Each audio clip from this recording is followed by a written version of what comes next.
We recently headed to Arizona for a training camp on the Cocodona 250 course, my goal race for the season. We'd be working our way from south to north along the course, staying at a couple different places so that I could scout out different sections before finishing the week off in Flagstaff. I love everything about this. But first, both Audrey and I planned on running a much shorter race just outside of Phoenix as a tune-up race for both of us and to kick off my week of training.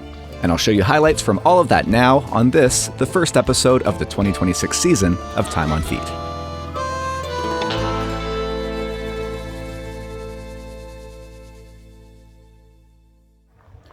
Okay, it's early Saturday morning. We're here in Arizona at White Tank Regional Park. It's gonna be a beautiful day, very warm, probably mid-30s. So it'll be a good kickstart for my heat training today. Yeah, I think we are expecting mid-30s by the afternoon, but we're only running 30K, only. Yeah. So we'll be down before the worst. All right, 30K runners.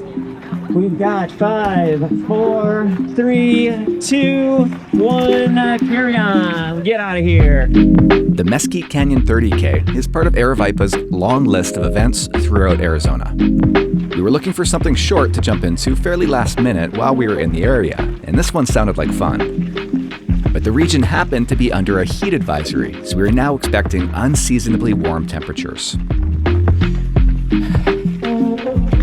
Sun's coming up over the horizon. It's already starting to warm up a little here. This is so nice. Yeah.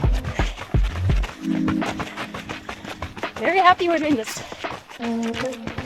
So Audrey and I are running this one together, which is not something we normally do. It's true. I'm doing this as a training run. I guess you too. As a fun run, but Yeah. the idea is to get a good workout in today, and racing beside Audrey will keep me honest while preventing me from overdoing it. Yeah, because then you have to do another long run tomorrow and Monday. Today is about a good, honest effort, but not digging yourself into a hole by any means. And me, well, I guess I'm trying to go, I don't know, 80 to 90%. So not quite Race pace, yeah. Audrey's first goal race of the season will be the Lake Sonoma 100K coming up in April in California. She chose that one mainly as a qualifier for next year's Western States 100 lottery. Hi there, thank you. Appreciate you. I'm planning on running the 50K there as well as another training run. I love everything about this. Yeah. I love this type of trail. Sandy, a little rocky, not too soft. I love the cactus, the sunrise, the desert, the dry air. The heat? Just don't ask me at noon how I feel.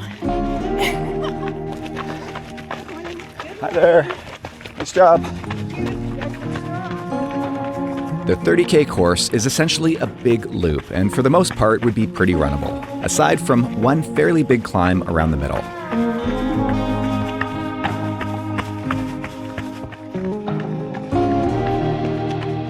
It's our first little climb here.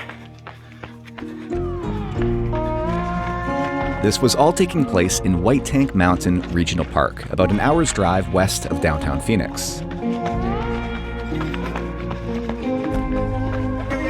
Hey guys. I got 11 lights right here. Okay, thanks guys. Thanks volunteers. Nice work. Nice job.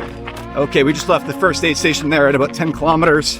Got a little bit more water and a bit of nutrition for the road, and back on our way.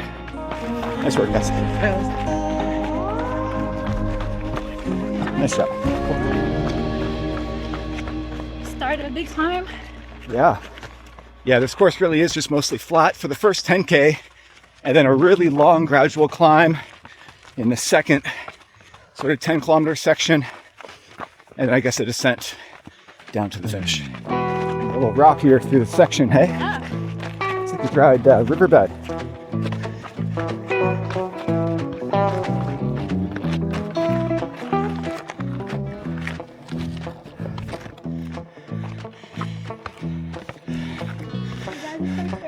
Yeah. Oh, nice. I thought those were road shoes. Yeah.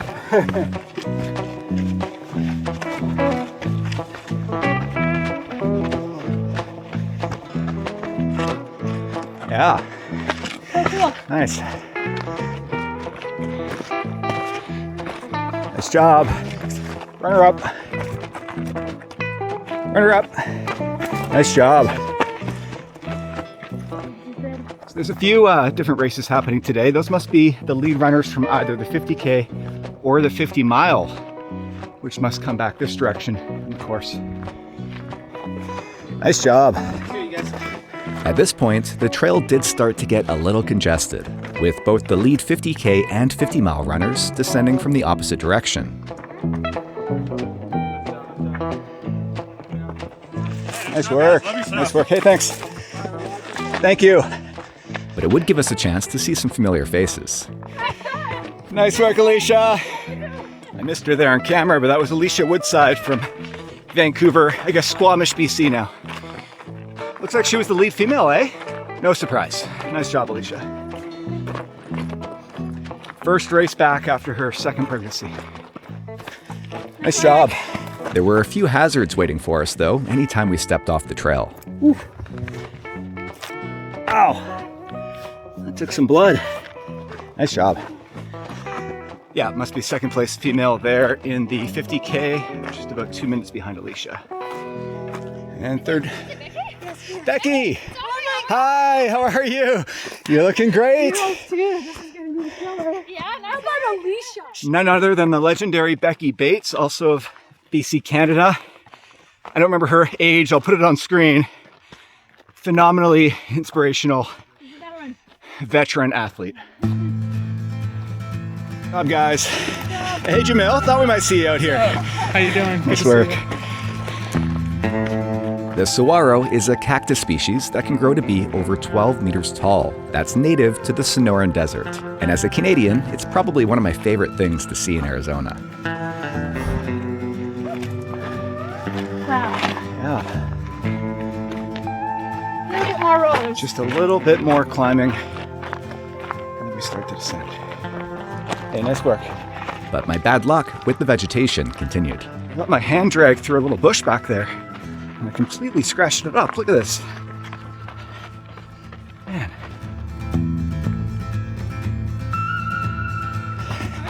Nice job. We had reached the high point of the race, and we're beginning what would prove to be our favorite section of the course. Is that Simon? And Nora, hey guys. Good job. Good to see you guys. I'll see you at the finish. Way to go, guys. Hey, nice work. Nice job, guys. Nice work. Nice work. Thank you. Appreciate it. Thanks. Yeah, this sure beats running in the slush and freezing rain back home. Hey, nice job, guys. Way to go. Thanks.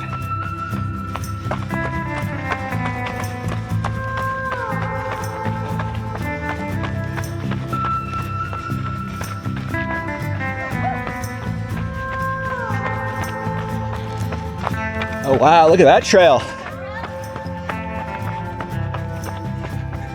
All right, we're just over 21 kilometers in, so less than 10K to go. And we are on a beautiful cruisy section. We can see our trail way up ahead there. Should be a nice, fun, fast last 10 kilometers. The last section of the course was even busier, with not only day hikers, but with runners in the 21-kilometer race distance who had merged with us as well. Okay, through the aid station there at 24 and a half kilometers. We both grabbed some fluids. Home stretch.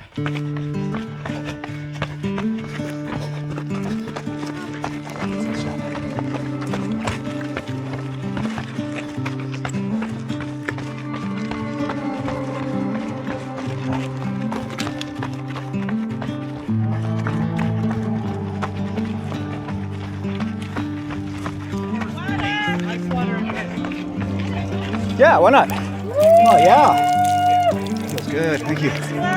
Thanks, guys.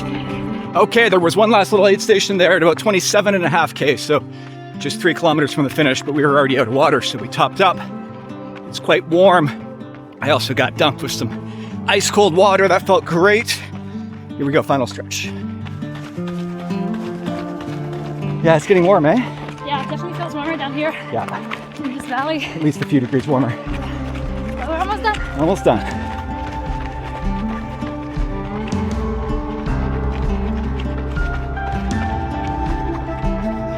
There's somebody just ahead of us. I don't know if he's in our distance or not, but let's see if we can catch him.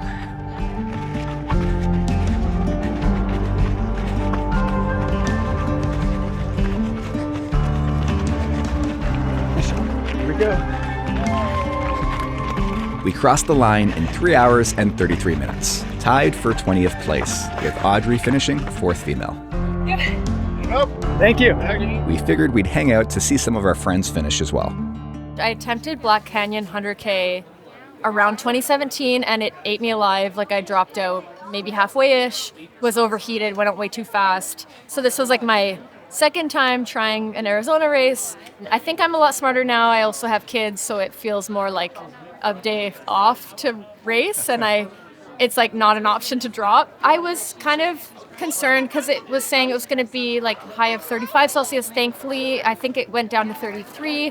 And when I was out there, probably a max of 30. Harder than it looked on paper. Definitely some parts that felt more like proper mountain running, when I think I was expecting more like, like desert trails with not much vert. And so fun to see lots of Canadians out there today too. Becky Bates is out crushing right now.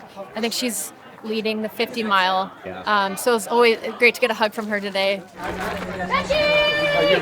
I'm quitting at 50K. Nice work, honestly. It's too hot there. Anyway, for the first run in the year, I'm happy. So the race was giving runners the option to drop down from the 50 mile to the 50K. It sounds like Becky took that option. Coming from Canada, none of us are acclimated to this heat, and apparently it's especially warm for this time of year. We had a great time out there in the 30K. We managed to beat the heat for the most part. It only got warm in that last sort of stretch, but really great day out there for a training run. I feel good. Audrey had a good time. She placed 4th female just off the podium.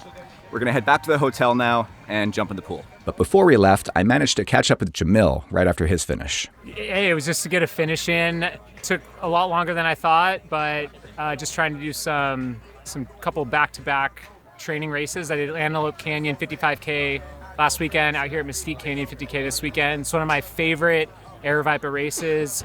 I camped and backpacked and hiked out here as a kid. So there's like a lot of memories here, and the section through Ford Canyon is so fun, through the canyon, the creek, and the wash. It's like an adventure. Is this hot for this time of year? This is really hot, yeah, above normal. Hottest one we've had, probably. Just after 1 p.m. and we're roasting out here. To the AC. Get to the AC. Get to the chopper. The next morning, we made our way north to Black Canyon City, where Cocodona would be starting from. I just left from Black Canyon Trailhead, just outside of Black Canyon City here. The official start of the race is on private property, so we've started a few miles up the road. I'll intersect with the route, and my goal today is to head out to about the 10.5 mile mark on the course, where there's going to be a water drop during the race. There, of course, won't be any water there today, but I've got about 2.5 liters with me. It's fortunately not quite as warm as it was yesterday in Phoenix, but it's still pretty hot out here. So I do have a filter with me in case I do see any creeks that are running, but Jamil tells me that it's been pretty dry lately, so I'm not banking on it.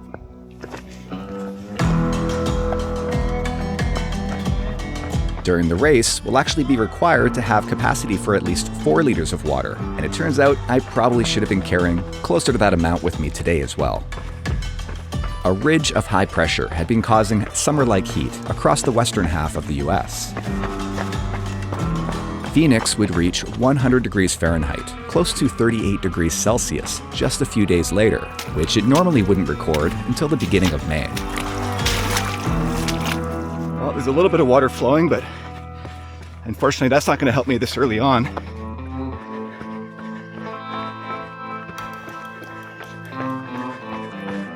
This section would be mostly single track, taking runners through rolling desert terrain.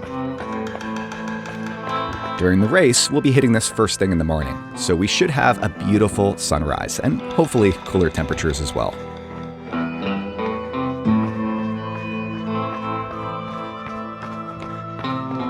Okay, well, I'm finally on the course here after about 5 miles, around 7 or 8 kilometers. Doesn't look too different than what I was on before, so that's good. Really fun, super runnable, flowy trails. It's gonna be a really nice start to the race.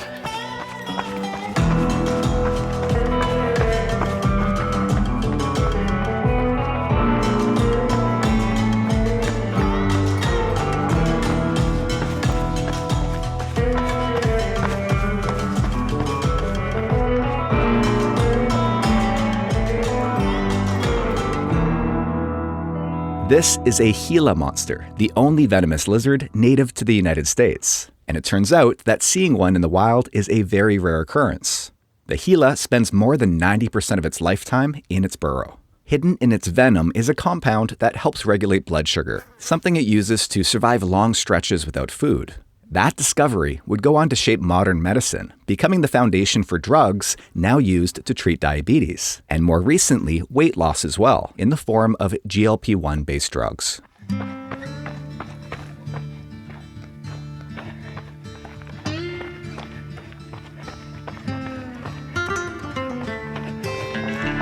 The course eventually would turn onto a gravel road before reaching where the first aid station will be at Cottonwood Creek. Okay, I've just been running on this road for a little bit here, and that looks to be where the first aid station will be set up at that little roundabout.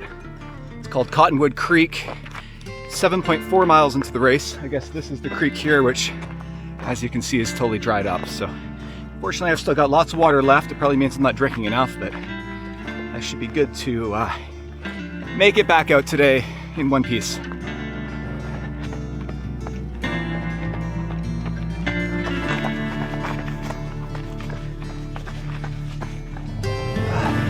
Hey.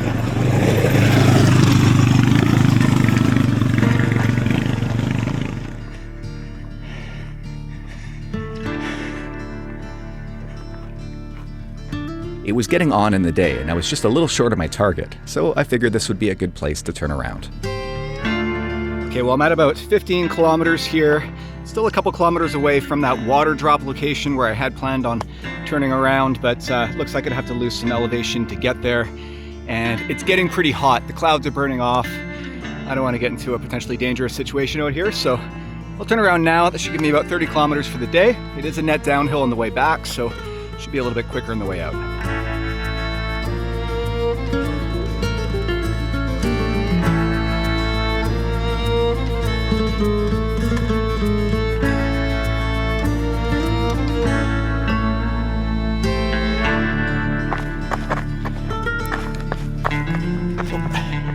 On my way back, I did get to see a gopher snake. These guys are non-venomous, but they can be mistaken for rattlesnakes since they'll sometimes hiss and rattle their tails as a defensive behavior.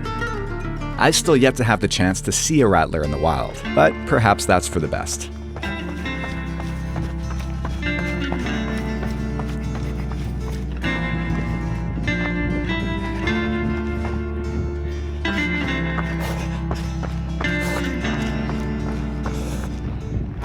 It's warm.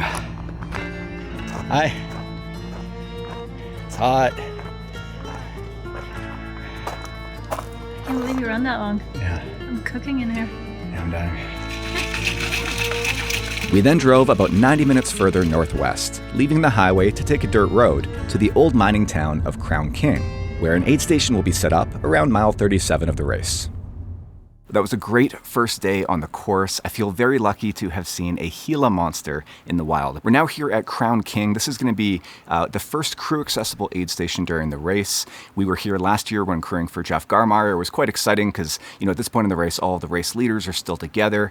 So there's lots of energy and tons of people around cheering on runners. We got a motel here, and in the morning, I'm going to set off and continue on my way on the course, heading northbound to Camp Kippa, where Audrey will meet me again. The next morning, I prepared for what would be a fairly long stretch, a little over 40 kilometers further along the course. Oh, some deer. Okay, well, I've left Crown King on my way to Camp Kippa today, about 26 miles, around 42 kilometers, and I've got a really big climb, so it could be a fairly long day. Audrey's gonna drive in from Prescott to the north and meet me there to pick me up, and that's also where there'll be an aid station during the race. And there are a couple of diversions this year on the course compared to last year, including the way that we left Crown King. I had to avoid some private property there coming out of town, but I'm back on the route, which I've got loaded on my Coros Apex 4 here. As I head deep into the Bradshaw Mountains today, I'm expecting beautiful views. We got clear skies. Should be an awesome adventure. I was testing out a new camera, the DJI Action 6, which unfortunately had defaulted back to the wrong settings. So you'll have to excuse the poor quality of the footage in this section. But that is partly what I use these episodes for, as a way to experiment with and practice using new camera equipment and post-production techniques before deploying them on my higher stakes projects.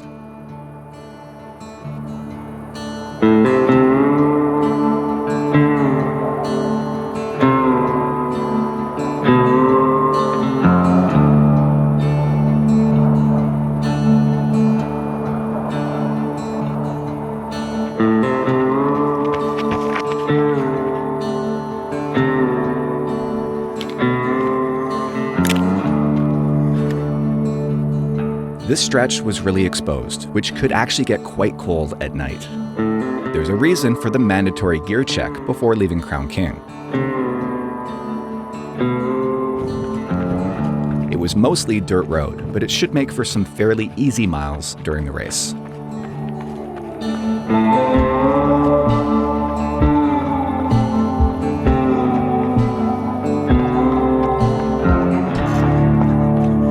I'm at about 23 kilometers, what is it, about 17 miles, so a little over halfway through my day, and it looks like I've arrived at what will be an aid station during the race. There actually is a little bit of water down there in the creek, but I think I'm okay for fluids for now, so I'm gonna keep moving.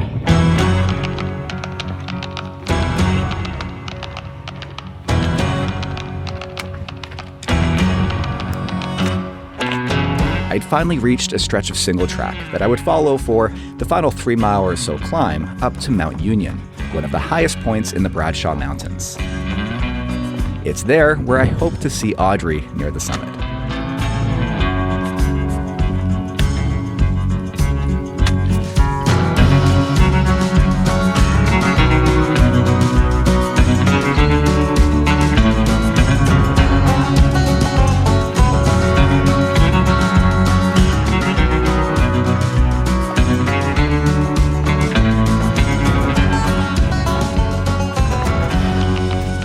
Who it is.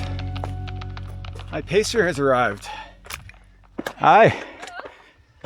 You made it. The road was okay, I guess. Yeah, the road is fine. How are you? Yeah, the road was mostly okay. Just the final few kilometers that got a bit sketch. Yeah. Wouldn't want to do it in a Sedan. No. So we're just climbing a little bit now to the summit of Mount Union. Okay. And then just a little descent down to where the Camp Kippa aid station usually is. Cool. Less than 2K. Okay. And I am ready to be done. For today. For today. Up? Yeah, let's go to the top.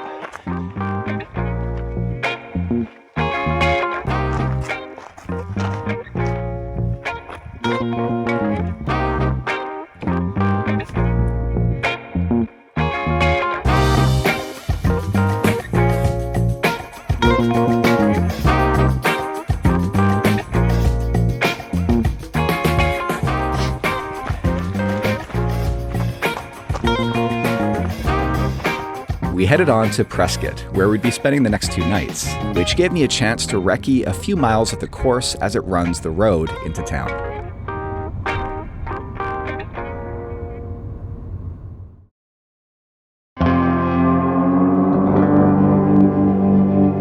Prescott has a rich history as a mining town, which began with the discovery of gold in the Bradshaw Mountains in 1863.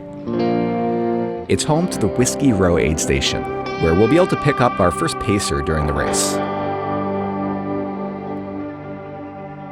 It's Tuesday today. We're here at our B&B in Prescott, and today is a rest day. So I thought I'd talk about some of the gear that I'm using this week. I'm using the Advanced Skin 12-liter pack. It's full of gear and water. I've got a 1.5 liter bladder in the back, along with 2 flasks up front, and then a third pre-filled flask that I'm keeping in the main compartment in the back. Those are all filled with NAC Energy drink mix. And then I also have a water filter, the Solomon XA filter cap that I can pop onto one of the empty flasks in case I do come across any water. I'm carrying a first aid kit with an emergency bivy sack, a small headlamp, and a Garmin InReach mini satellite communications device, along with my phone, of course.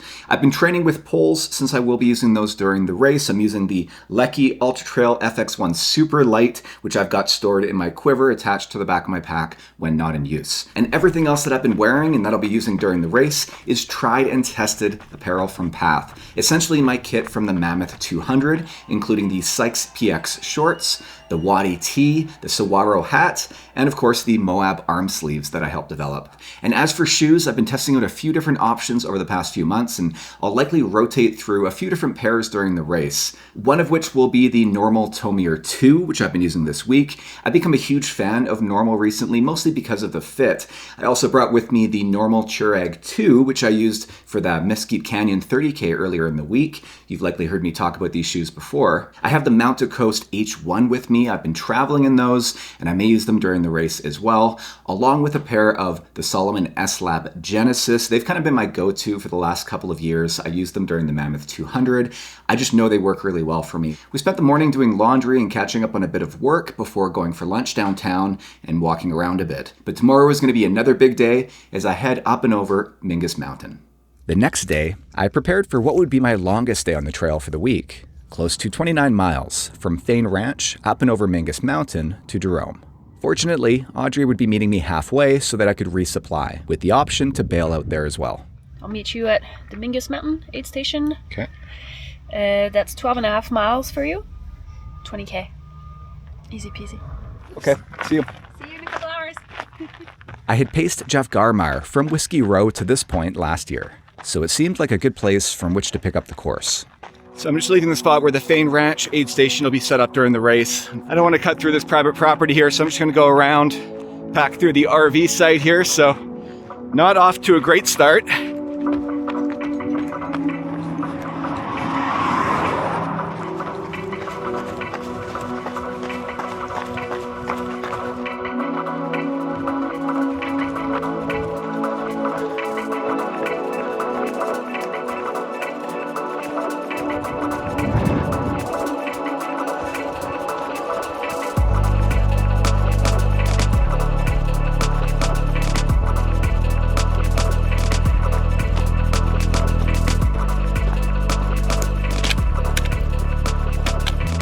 Okay, so I'm just starting the climb up Mingus Mountain, and Audrey's going to meet me at the top where there will be an aid station during the race. We'll be able to resupply, and then we can talk about how much further I plan on going today.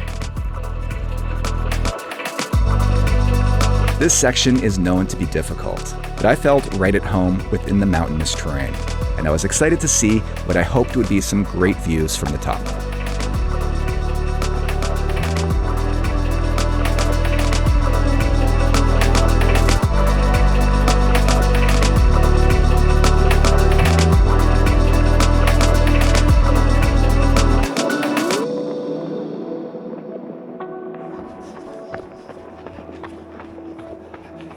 Hi. How's it going? Good. Welcome to Mingus Mountain. Okay. So the aid station looks to be maybe just a kilometer up further that road. Okay. But it's closed right now, so I can't drive. Pedestrian access only. So until April, there's like road closures. Yeah. But close enough. But I'll run by there. Yes. Ooh, yeah, thanks. Yeah. Don't mind if I do. You'll refill your water bottles. You have one neck that's ready here. I don't know if you want to take two. I decided to press on to Jerome as planned. Audrey would be providing one last resupply at a highway crossing, with yet another chance to bail out if the heat was getting to be too much.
Okay, well, I'm about 30 kilometers into my day here, just approaching a highway crossing where hopefully I'll see Audrey.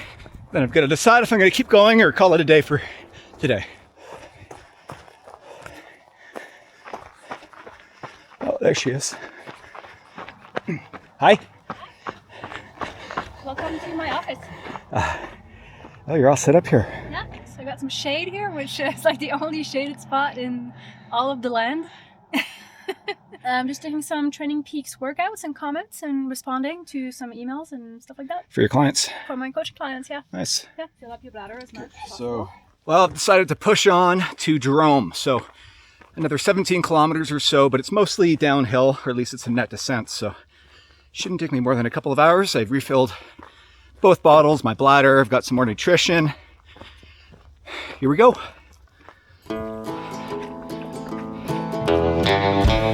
The next section would be mostly downhill to Jerome, and as it turns out, would have more incredible views as I traversed high above the Faraday Valley.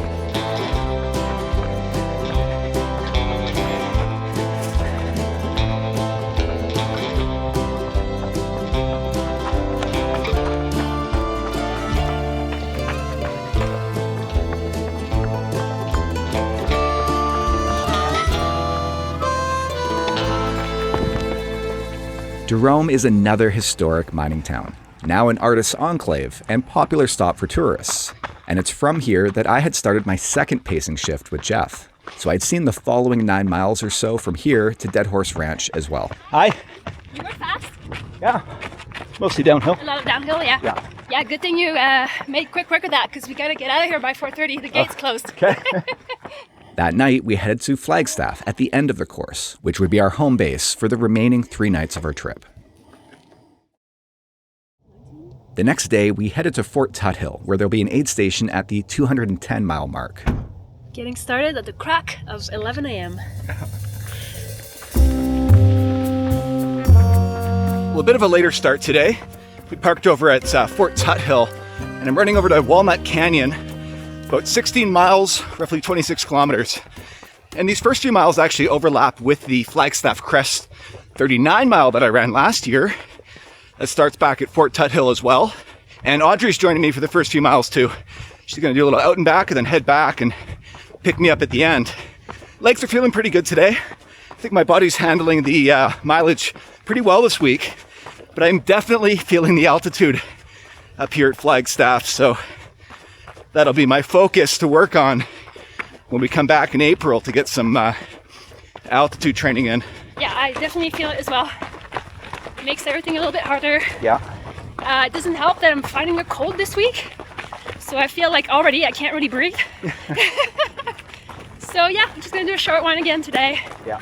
Feels good to move the legs, and this is so beautiful. Like, these are dream trails. Yeah.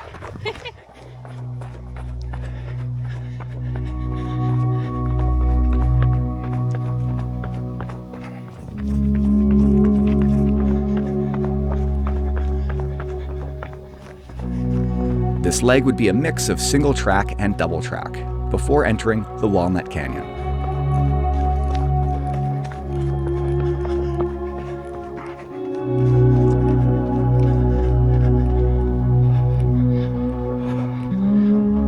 It was still quite warm though, even at this altitude, and the creeks were completely dry.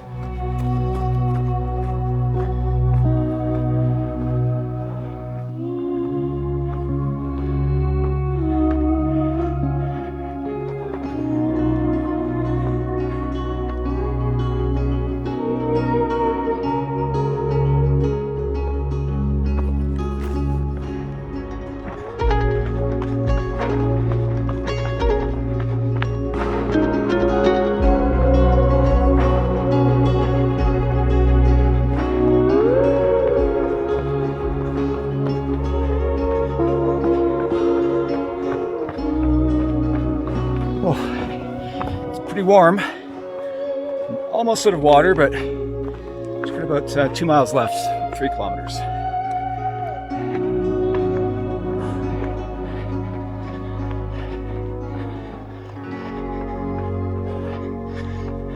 The problem with scouting out a course outside of race week is that you're not always guaranteed access to where even the crew-accessible aid stations will be. And while Audrey had Starlink, I didn't always have cell service myself. Okay, well, I reached the trailhead. This is where the aid station will be set up during the race. And this was where Audrey was going to meet me. I just had a message from her, though. I finally got cell service again, saying that there is construction down the road, so she wasn't able to come all the way up. I'm unfortunately out of water. There's no way I could continue down the trail all the way down towards the highway. It's way too far. So I'm going to run a few kilometers down and meet her on the way. Hopefully I can get around that construction and call it a day.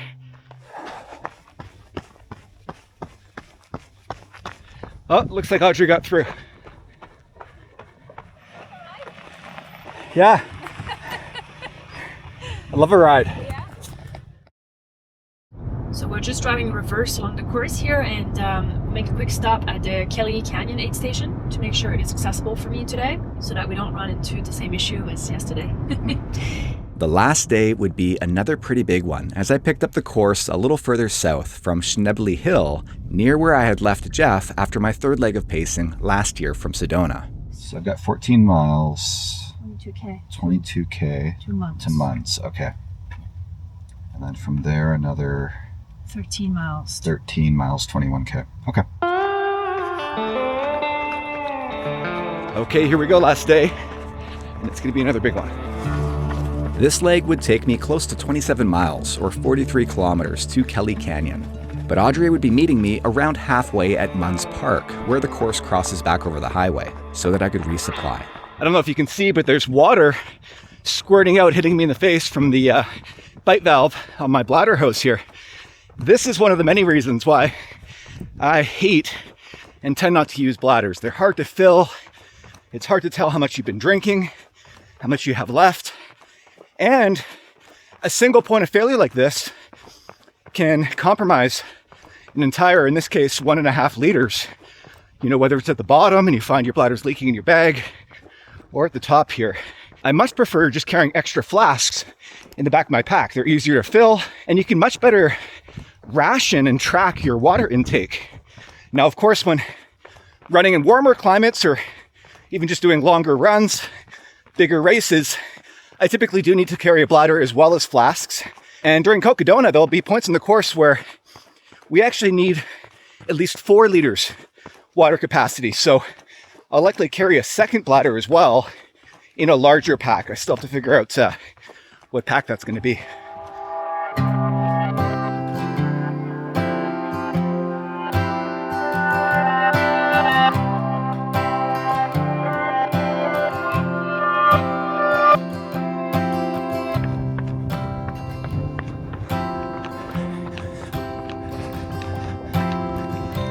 Hi. That was fun and safe for you. Great, thanks. How are you? From here, the course would run through some private ranch land, which I did my best to avoid. I eventually managed to get back on the route, which I was pretty sure was now on public land.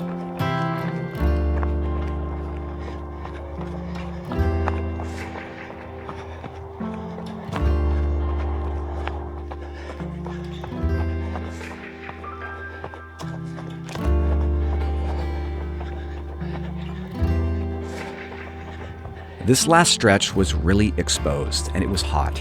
I was just imagining how difficult this is going to feel this far into the race. Whew. If it's as hot as this during the race, we're going to be in trouble.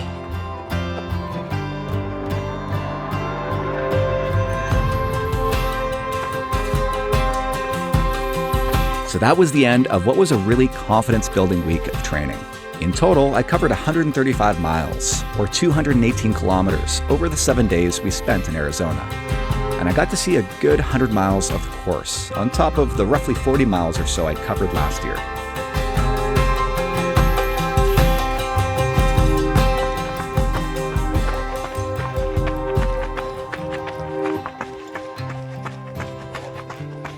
Hi. Thanks. You made it? Yeah, bit of a grind.